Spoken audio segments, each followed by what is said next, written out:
Évangile de Jésus-Christ selon saint Luc, chapitre 10. En ce temps-là, Jésus entra dans un village. Une femme nommée Marthe le reçut. Elle avait une sœur appelée Marie qui, s'étant assise aux pieds du Seigneur, écoutait sa parole. Quant à Marthe, elle était accaparée par les multiples occupations du service.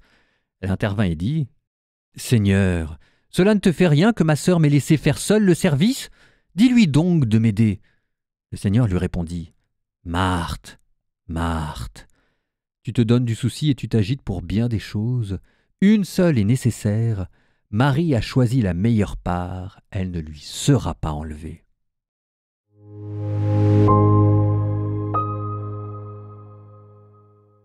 Évidemment, on ne s'en rend pas compte parce que les évangiles étant découpés jour après jour, on ne voit pas toujours ce qu'il y avait avant et ce qu'il y avait après.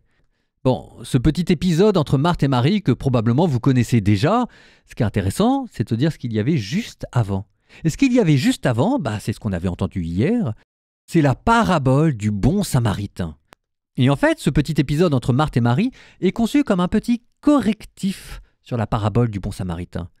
La parabole du bon samaritain, où on vous disait de vous occuper de ceux qui étaient dans le besoin, pourrait mal être comprise et vous dire que, entre guillemets, il faudra en faire le maximum. Alors, ce qui est compliqué, c'est qu'il faut en faire le maximum, mais comme si jamais c'était une sorte d'activisme. Faire de l'humanitaire, de l'humanitaire, de l'humanitaire, toujours partout, en faire toujours plus. Et ce que Jésus vous dit, c'est qu'il y a une part de gratuité, il y a une part de contemplation qu'il ne faut jamais abandonner. Le but n'est pas de faire, le but est d'être avec. Allons même un peu plus loin. Dans la parabole du bon samaritain, il y avait quelqu'un qui s'était fait casser la figure par des brigands et qui gisait sur le côté. Eh bien ici, c'est le Seigneur. Ici, ce pauvre dont il faut s'occuper, c'est Jésus. Et vous avez Marthe qui veut lui donner à manger et Marie qui veut passer du temps avec lui.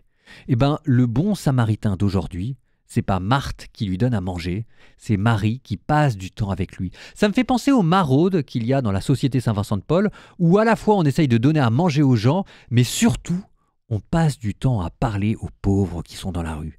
Il est là le vrai service.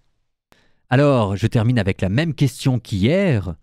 Et vous, c'est quand la dernière fois que gratuitement, sans qu'il y ait besoin de quoi que ce soit, vous êtes mis à parler à quelqu'un qui avait besoin de vous, à vous arrêter dans la rue pour parler avec quelqu'un qui était seul? Ah, elle est là la question.